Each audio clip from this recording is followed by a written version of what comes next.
The CBS Radio Mystery Theater presents...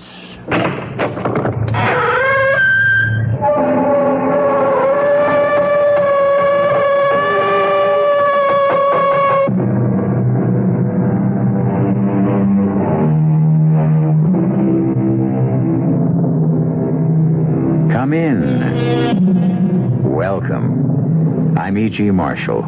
I'd invite you to sit down, but at the moment we're in a laboratory. The laboratory of Dr. John Gilbert and Stephen Kaplan, two research scientists at State University. Nothing but sinks and test tubes and Bunsen burners, and only one chair at a desk where Dr. Gilbert is now sitting alone, talking into a small tape recorder. I think without disturbing him, we might just listen. Tape 26. 4 p.m. Friday, February 17. Tomorrow, we will make the supreme test. The serum I-23 has already been effective on mice and rabbits. Tomorrow, if it works on the human body, there's no end to the potential. I have no qualms at all. The serum won't kill me. At least, I don't think so. But we cannot know its true worth until we try it on a human. On me.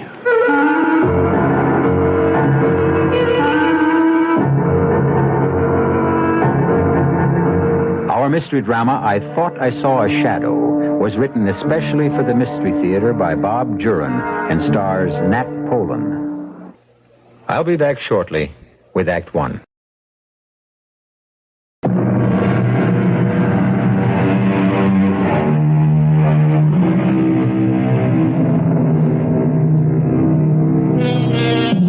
When man tampers with the forces of nature, sometimes great things are revealed to him. Radio, for instance. Had it not been for man's curiosity, his probing and questioning, the miracle of broadcasting might still be undiscovered. And then, where would we be? That's just one of the thousands of ways that humans have put the laws of nature to productive use. But there are other laws and forces that are better left untouched, unexplored. For these laws are immutable, fixed, unchanging. And some of them, when disturbed, produce frightening and devastating results. Let's go to the laboratory of Dr. John Gilbert and his assistant, Dr. Stephen Kaplan, as they prepare to tamper with just such a law. Lab 2, Kaplan here. Yes, sir, right here. John, Colonel Morgan. Oh, thanks. Hello, Colonel. I was expecting your call. Yes, on Saturday. But I know we've discussed it, Colonel, and I have to be firm. No witnesses. I realize the government is funding the project, but until Dr. Kaplan and I are sure it's ready, we have to conduct our experiments in absolute secrecy. Thank you, Colonel. Yes, certainly, as soon as we have the result. Goodbye. If this thing's supposed to be top secret, how does Colonel Morgan come off thinking he can bring in a party of bird watchers? Well, he has to act important. He wants to be sure he gets whatever credit is coming. And I should be used to that. You mean Dr. Ferguson? She could have shared that award with me for the work we did on blood plasma. It was mostly my work. She could have given me some recognition, even though I was only her student. Well, forget her. I'm still worried about going ahead. I don't think we've run enough tests on the animals. I think it's too soon to be squirting the stuff in your arm. I know, Steve. But how much further can we go with the animals? We can't get a subjective reaction. We know the primary function of the serum works, but we don't know how they feel, how they move under the influence. I know you're right. And I know we're going through with it on Saturday. And I know I'm supposed to be a level-headed scientist. And I know I'm damn scared. I'll get it. Lab 2, Gilbert. Hello, John. I'm not interrupting. Margot. Oh, I'm sorry to bother you at the lab, but I never get an answer to the apartment. I know. I'm not there much anymore. You were never there much any time. But that's past, John. I wonder if I could see you. Of course, Margot. This project's taking all your time. You name it. Well, I could meet you tonight. Do you want to come to the apartment? No, I'd rather you came here. Want to make a dinner? That'd be nice. How about 7? All right, I'll be there. Goodbye, John. See you later, Margot. No comment. She's still my wife, Steve. In name only. I hate to see your concentration broken by another meeting. Particularly now, 2 days before... I'm not a teenager, Steve. I can control my emotions. John, does Margot know about our work? No. I've kept it top secret even from her, which wasn't difficult since we see each other so seldom now. Are you going to tell her? Why should I? I don't know, really, but if something goes wrong... What would telling her in advance accomplish? I think, as your wife, she ought to know there's a chance she may never see you again.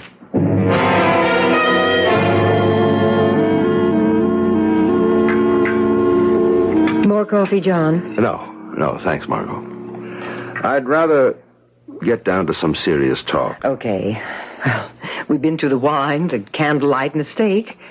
Now we've got to face the facts. The fact being... I want a divorce. I was afraid of that. John, don't make it any more difficult for me. We've been separated for almost a year. I want to be free. Do you? Really? No, yes. A few months ago, I might have had doubts. But now I know I want to marry Bill Watkins. I want to be free to marry him. Well, I can't blame you. I'm not going to drag up the old neglected wife routine. You'll always be a deep part of me. But I want more out of life than the shadow of a man. Well, I can't argue the point. But you'll always be a deep part of me. You know, working in the lab, those many nights, those lonely nights for you, for me, you were always there. I love you. Even though you were home and I was working, we were there together. I may have been there for you, but for me, it was lonely. Is lonely. Well, I'll do whatever you want, Margot. Thank you. No, damn it, I don't mean that. I don't want Bill Watkins to have you. John. Give me one more chance. Let me finish this project I'm on now. It'll only be a few weeks, and I'll take a sabbatical. We'll travel. We'll be together every minute. And then I'll settle for a teaching position. In California, a nice, quiet, steady life. In other words, your career is the price you'll pay for me. Yes, if I have to. And you'll hate me for it. No, John. I want it my way. Well, it doesn't have to be settled tonight. Things can change. Maybe you will be free. What do you mean by that? Well, Steve thought I ought to tell you. It's supposed to be top secret, but as my wife... What is it, John? The project, the government project. Well, I know that. I know it's taken every minute for 2 years. But you've never known what it was. No, I could have put up a fight against another woman easier than that secret project. Well, Steve thought I ought to confide in you as my wife. Because, as he put it, you may never see me again. What? You've got to swear to secrecy, Margot. No one on Earth except Steve and a handful of government officials know about this. All right. I swear. Steve and I have developed a serum. A serum that's injected into the body and renders the body totally invisible. Invisible? It changes the molecular structure of the body. It works on the nucleus of the body's atoms. We've proved it with the lab animals. Invisible? But why? Margot, its use in the military is beyond imagination. For spies, troops, invisibility could turn the outcome of battles. And it works. On lab animals, it works. Well, that's fantastic. And on Saturday, we're trying it on me. On you? John, you mean you're going to become invisible? Well, that's the hope and the plan. The effect only lasts for an hour or so, but we can't be sure of it until we try it on a human. On the rats in the lab, it lasted 1 hour. Then, gradually, they reappeared. No worse for the experience. Then it's not dangerous? Not to the animals, but we've got to try it on a human to really find out. to get the subjective reactions. I mean, will I see myself, or will I look down and see nothing but space? How will I move? My body will still be there. I won't be able to walk through things like a ghost, or will I? These are the questions we have to answer with a human subject. You. Me. You'll come out of it all right. We hope and expect so. The effect has to wear off. And if it doesn't? You'll never see me again. Oh, you seem to be making light of it. I have confidence in the serum. I admit I'm a trifle nervous about the sensations, the unknown. But to a scientist, the thrill of the unknown is the whole reason for being. Oh, how well I know. But it's not dangerous. If it were, those rats and rabbits would have been dead, or worse. But you'll have to take a much larger dose than you gave the animals, won't you? Well, naturally. You see, being a scientist's wife, something did rub off. And what that larger dose may do... is something we have to find out on Saturday.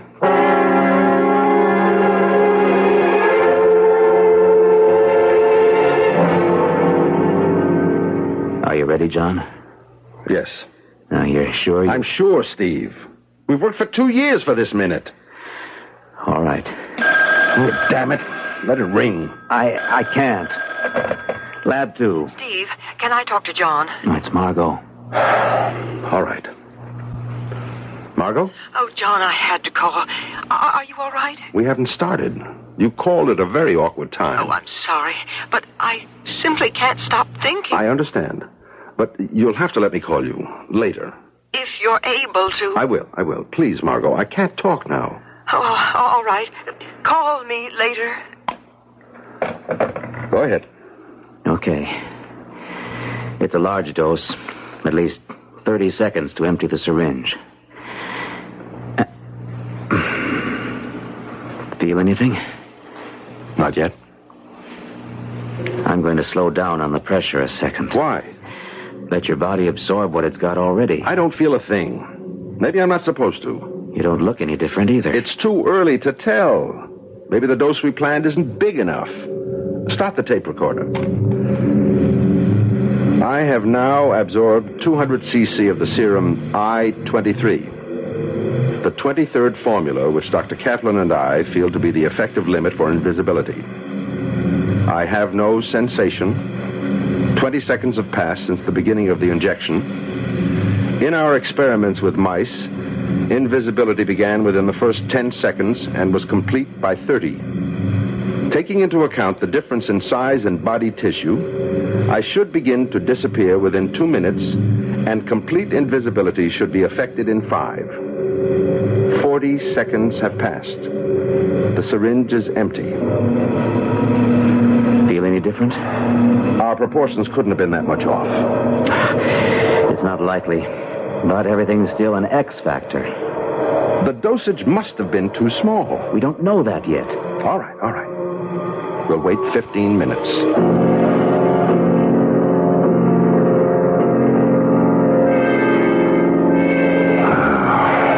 Failure number 1. I don't understand it. I'm too tired and discouraged to rethink it now. It just doesn't work on human tissue. Larger dosage won't work either. If it's going to be practical for military use, the dose has to be small. A capsule a guy can pop in his mouth. A spy can't wait around for 2 or 3 injections to work. I know. We'll go back to the formula Monday.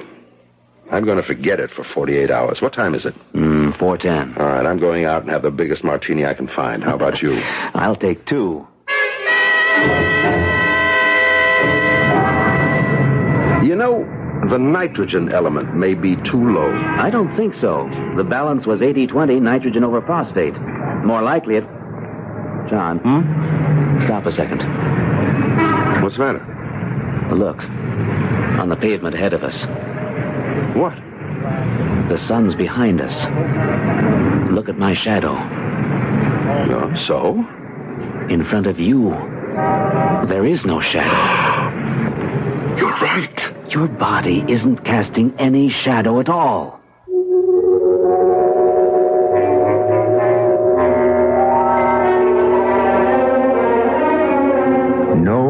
shadow, a curious condition for Dr. John Gilbert, for anyone, for that matter.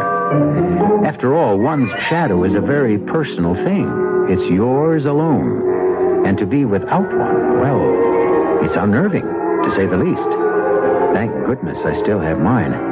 I can see it right here on the studio floor. So don't go away, please. Me and my shadow, if not Dr. Gilbert's, will be back shortly with Act Two. A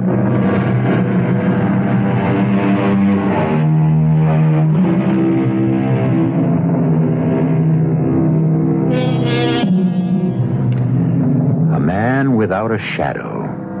Something strange happened to the body of Dr. John Gilbert when he tried to make himself invisible by injecting a serum into his veins. But something stranger still is in store for Dr. Gilbert. For Margot. In fact, for the entire city where Dr. Gilbert lives and works. Let's return to State University. No shadow. Something's happened, Steve. The serum had some effect. It's working. Maybe this is one of the first signs. Come on, back to the lab. I want to make some tests and go over our notes. Now, move the light closer. Closer. That's it. Now circle me. Move back. Raise the light a little. Still nothing. Not a sign of a shadow. It's been 55 minutes since the injection. This is as far as the serum will go, apparently. What do you mean by that? The only way I can figure it. My body has lost some of its density. It won't obstruct light. That's why there's no shadow. Yes. Yes, the molecular structure must have dispersed just so far. Uh-huh. It's obvious, then, that a massive dose is the only thing that will bring on complete invisibility. Oh, no more, John. Not now. No, I didn't mean that. I'm not ready for more. But I'm going over the formula till I find it. The one equation that will push us over the line. We're so close. Oh, boy. Well, why don't you take off? I have nothing on for the night. I'll work with you. I'd rather do it alone, Steve. John, do you think it's wise to be alone? We don't know what reaction might be next. The phone's right here. Now, if anything happens, you'll be the first to know.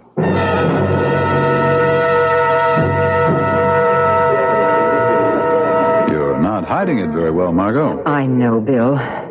I'm sorry to spoil our supper. Margot, I love you. We're going to be married. Your problem is my problem. Not exactly. It's John. I'm worried about him. Is he giving you a hard time about the divorce? No. But he was going to call me today. I was expecting to hear from him before you picked me up. What's he calling you about? I can't tell you. You still seem awfully interested in John. I am interested in his work. It's important. I thought his work was the whole problem between you two. It was, but, well... Then why all this sudden interest? The concern? Oh, Bill, you have a way of twisting things I say. Margot, level with me. I can't tell you any more than I have. Only that I may never see John again. That would be fine with me. Oh, stop it, Bill, please. If you knew my reasons, you'd understand. But I can't tell you.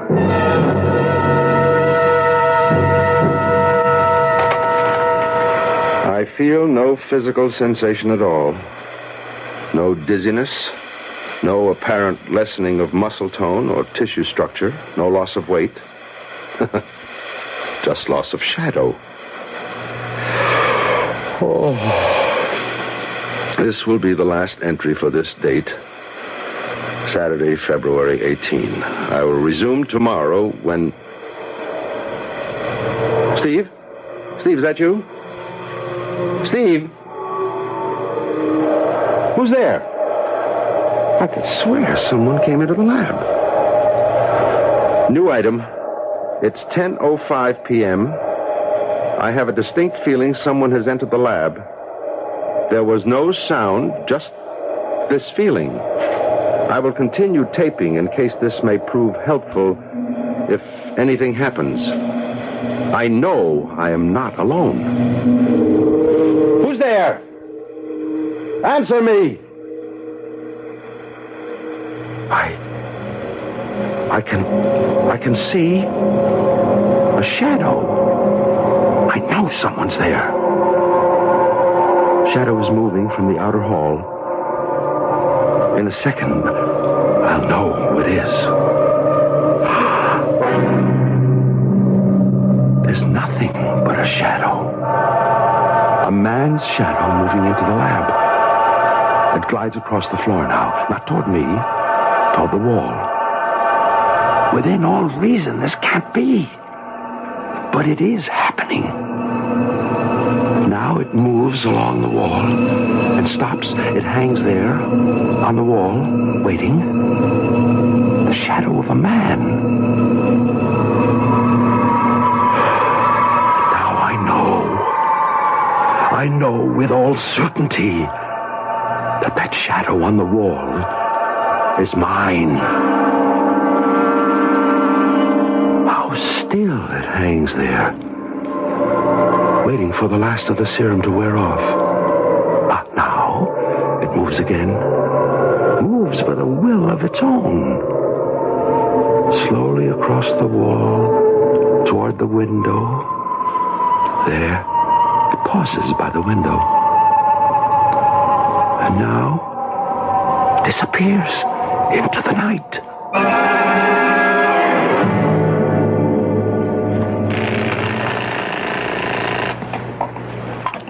Archives? This is Dr. Ferguson, Judith Ferguson. Yes, doctor. I'd like to have the 1969 AMA report on cholesterol sent to my office right away. I'm sorry, Dr. Ferguson. The archives are closed. They're never closed to me, young man. I'll expect that report within the half hour. But, doctor, the files are locked for the night. I have no authority. Then who has? Only Mrs. Abrams, the director. Then get her at home and get me that. Just a minute. Who's out there? Dr. Ferguson? I've got to go. Someone just came into my outer office. Get that report and get it now. Who's there? Funny. Thought I saw a shadow. It is a shadow. But who's there? Answer me. Just a shadow? It can't be. Oh, get away, please. Get away, don't. No, stop.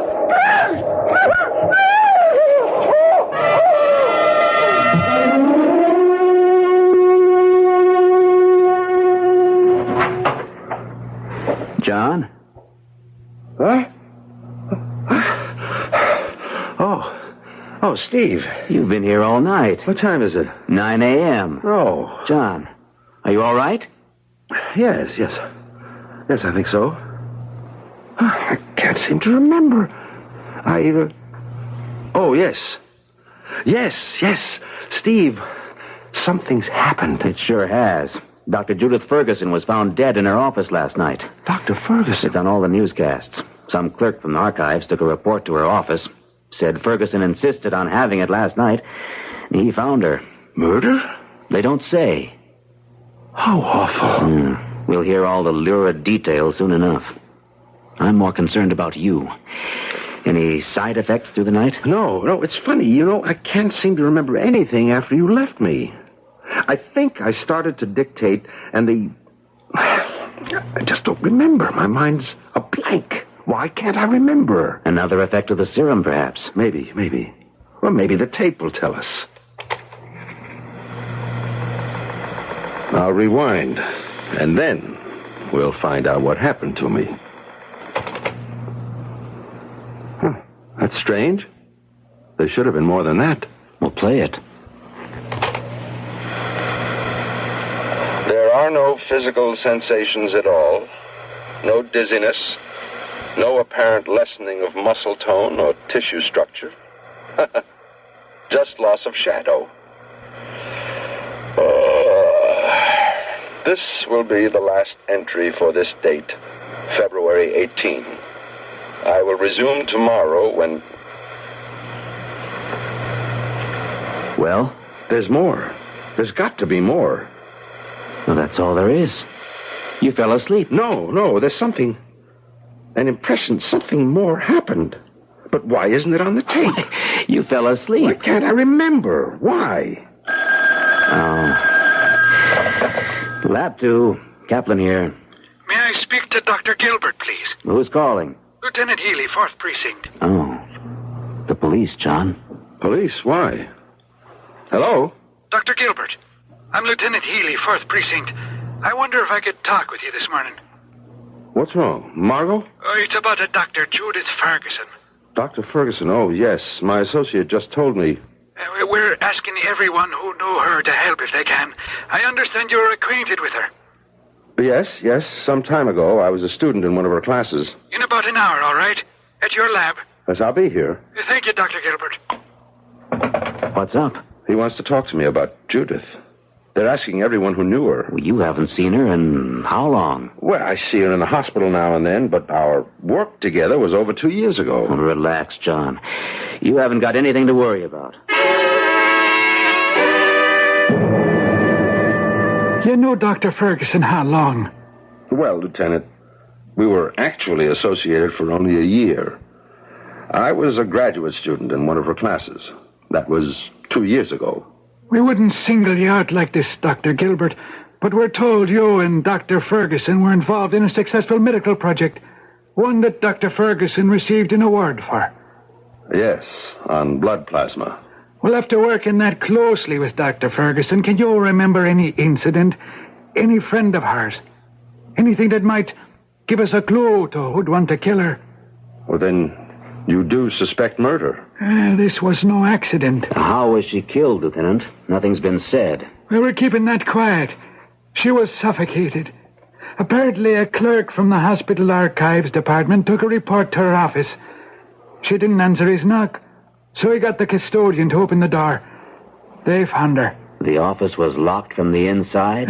Windows, too. Well, then if it was murder, how did the killer get out?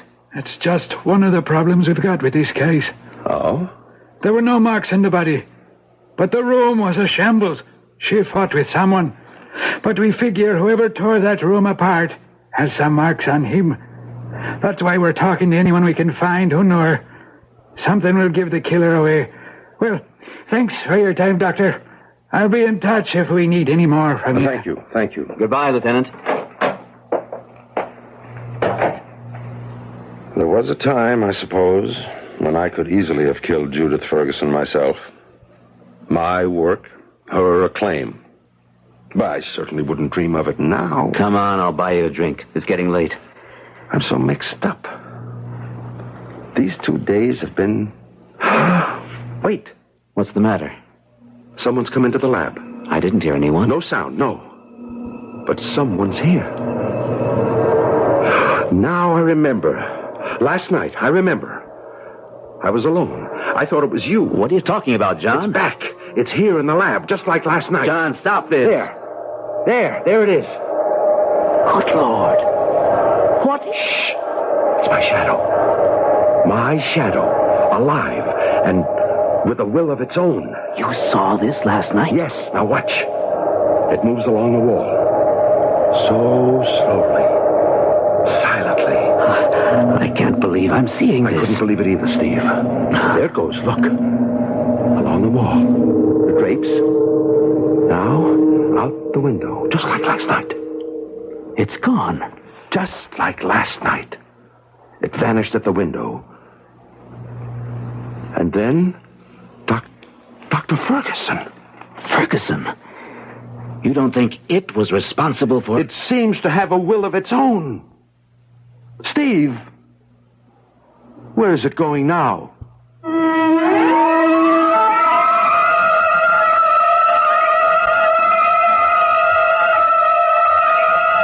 You've heard it said that some people are afraid of their own shadow. Well, it seems that Dr. Gilbert's shadow is something to be afraid of. It has already disposed of one of Dr. Gilbert's dark, subconscious resentments. And there's not the shadow of a doubt there'll be more sinister happenings when I return shortly with Act 3.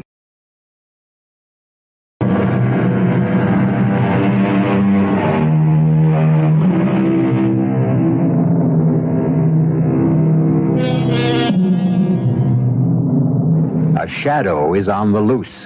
A shadow with a will of its own, now drifting, gliding. And where, indeed, is it going next?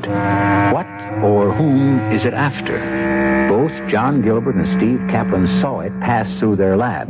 There's no doubt that Dr. Gilbert's shadow has an existence of its own, and Gilbert seems to think he knows what it's been up to.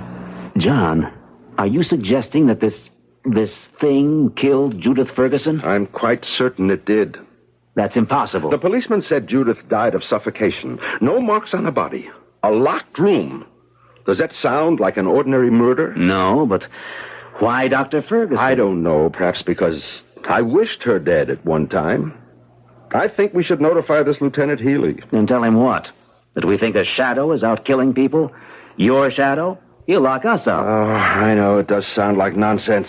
If this thing is a part of you that disengaged itself when you took the serum, it should return to normal when the serum wears off. Steve, it has worn off. I took that injection more than 24 hours ago.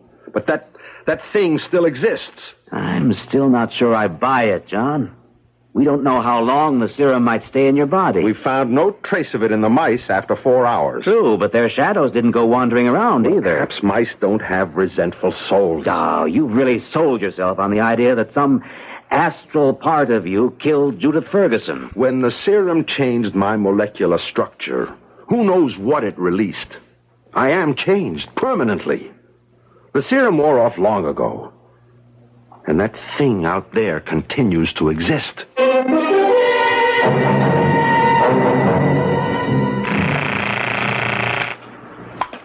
Lab 2, Dr. Kaplan. Oh, Steve, Margot. Is John there? No, he went home around 4 o'clock. Oh, I can reach John at the apartment then. Yes. How is he, Steve? I mean, really, after the experiment. Tired. Very tired. We both are. But there were no serious effects. Oh, I'm glad of that. How did the news of Dr. Ferguson affect him? He was shocked. The police were here this The morning. police? Why? Well, they're questioning everyone who knew her. But why John? They certainly don't suspect him. Of course not. It's routine. Well, I'd better call him. Thanks, Steve. Bye, Margot. Oh, that must be Bill. Coming! Come in, Bill. Feeling better today, darling? You were pretty upset last night. Yes, I'm sorry I spoiled our dinner. Margot, we've got some things to talk about that can't wait. I know. John. No, not John. You're the one who's making my life complicated, not John. Do you want me or don't you? Of course, Bill. But why do you insist I cut off every mention of John? I won't share you. Oh, Bill, that's kid stuff. It's not kid stuff, and it's not only this weekend. I felt it for weeks. I am trying desperately to control myself. I've had a nerve-wracking weekend, and you won't let up on me. Then tell me what's so special about Dr. Gilbert this weekend. Bill, let go of my arm. Tell me. He's doing an experiment. So? Well, he's trying to... To what? Bill, there's someone in the bedroom. What? I just saw a shadow pass the bedroom door. But how could anyone get in through the... Bill, what is it? A shadow. Moving along the wall. The shadow of a man. I see it. But how? This doesn't make any sense. Oh, There's no one here. Just a shadow. Bill, I'm frightened. It stopped. Now it's sliding down the wall. Coming along the floor. Coming towards us. Oh, Bill, it's covering you. I can't breathe. I don't know what to do. Oh, Get out. Oh, Bill. Get away, Margot. No, Bill.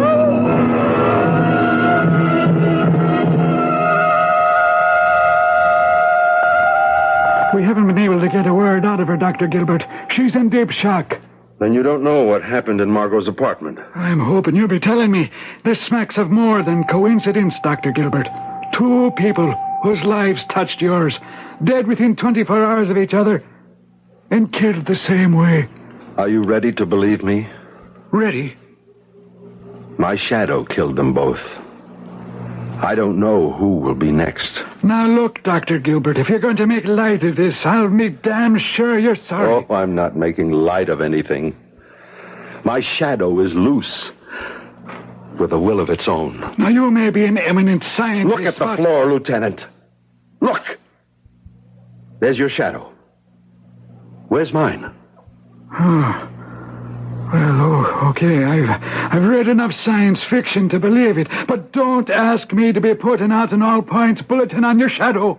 Shadows don't kill people, Doctor. People do. Is that you, Bill? Margot, it's John. John. Oh, Bill's dead. Relax, Margot. Don't try to talk. Oh, it was so horrible. The shadow on the wall. It came at us. It moved along the floor. And then Bill choked. Mrs. Gilbert, you saw this shadow. Only a shadow. There wasn't anybody there. Nothing but a shadow. A shadow. Well, I'll be outside. I've got to make a phone call. John, how is Margot? She's out of shock. They have her sedated. This Bill Watkins was victim number 2. There's no doubt. She saw the shadow. It enveloped him and slowly suffocated him. What does Lieutenant Healy say? I told him the whole story. He had a hard time accepting it until Margot confirmed the shadow. Dr. Gilbert, Dr. Kaplan, we've got real trouble. What's the matter, Lieutenant? 2 more deaths, exactly like Ferguson and Watkins. Who? A reporter from the Herald, Jim O'Hara. I never heard of him. Well, how about a Helen Morris, a bridal consultant at Long's Fashion Center? No, I don't know her either. Oh, you're positive there's no connection? None at all. Well, that means the thing is hitting at random. Oh, Lord, what have I done? Look, is there any clue, Dr. Gilbert, anything that might help? There hasn't been time to study it. It only started yesterday and... Wait a minute. There is something. The shadow always returned to the laboratory. I saw it first before Dr. Ferguson did. And then we both saw it there this morning. Before it went after Bill Watkins. Then your lab is the most likely place to look for it. I don't know. I don't know what it will do. Still, I'm responsible. How can we stop it if it does show up? Well, we'll worry about that later. If this leaks to the press, we'll have a panic.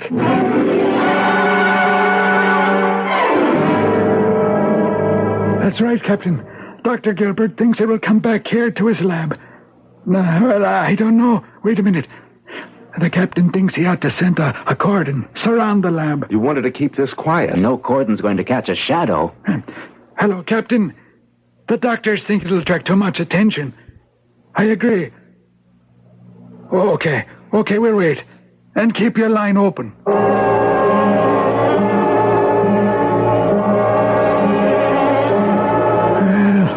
almost an hour.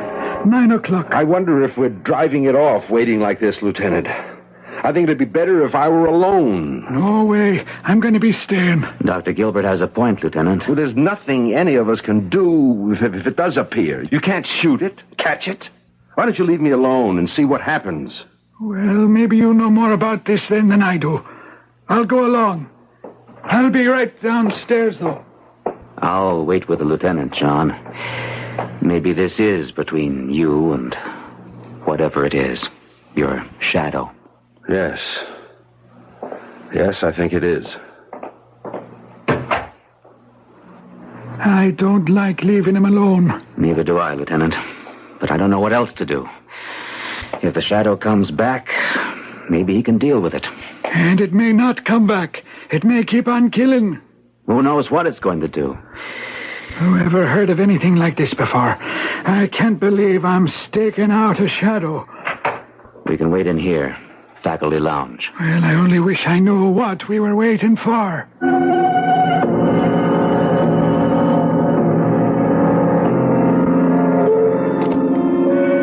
Tape 12. Sunday, February 19, 9:30 p.m. There have been no further effects on my body. Nothing more to indicate the cause of this strange transformation that's taken place with the loss of my shadow and the subsequent power of that being. Will it return to me? I know now what I have to do, what I must do. There it is, slipping in at the window. I knew you'd be back. There's only one way you can be stopped. When I die, you'll have to return to me, locked to me as you were all through my life. My shadow, no longer with a will of your own. It's my own life that gives life to you.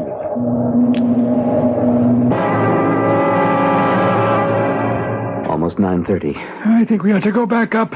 At least I can see if he's okay. Maybe you're right. Come on.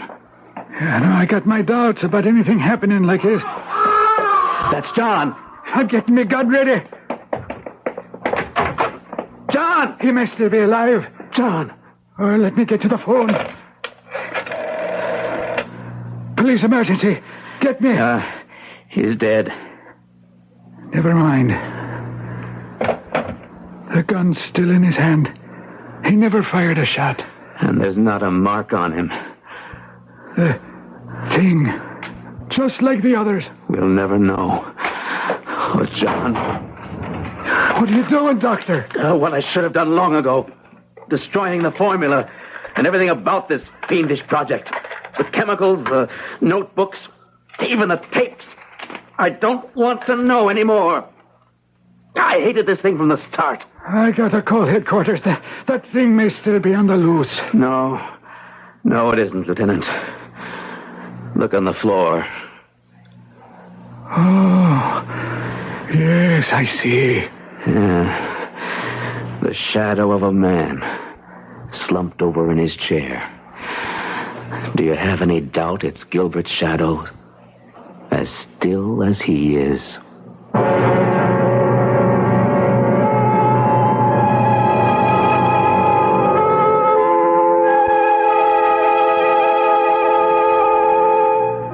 What did kill Dr. Gilbert? His shadow? His subconscious? Dr. Gilbert went too far over the border of man's understanding. He delved too deeply in secrets that should remain untouched. For in all of heaven, earth, and even hell, there are some things that are better left untampered with. And this was one of them. I'll be back shortly.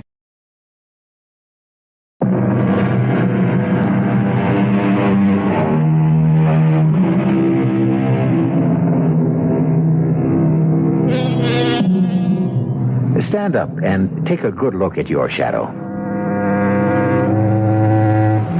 Is it following your every move? Is it really the shadow you're casting, or, look closely now, do you detect a little deviation, a little rebellion, a hint that perhaps your shadow might like to do its own thing?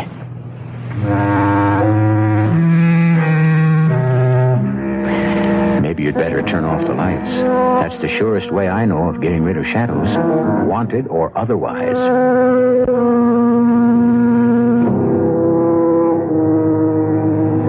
Our cast included Nat Polen, Joan Shay, Gordon Gould, and Lloyd Battista. The entire production was under the direction of Himan Brown. And now, a preview of our next tale. But surely Roland is reasonable. Of course. But the problem goes deeper. She will not go with him because, obviously, she is unhappy. Her refusal must make him unhappy. His unhappiness must, in turn, be transferred to someone else. Thus, a disease is created and spread. The disease of unhappiness. The one disease for which there is neither remedy nor antidote. The only disease that can wipe out our society. It's a disease that must be nipped in the bud, choked off at the source. What are you going to do with her, Melisande?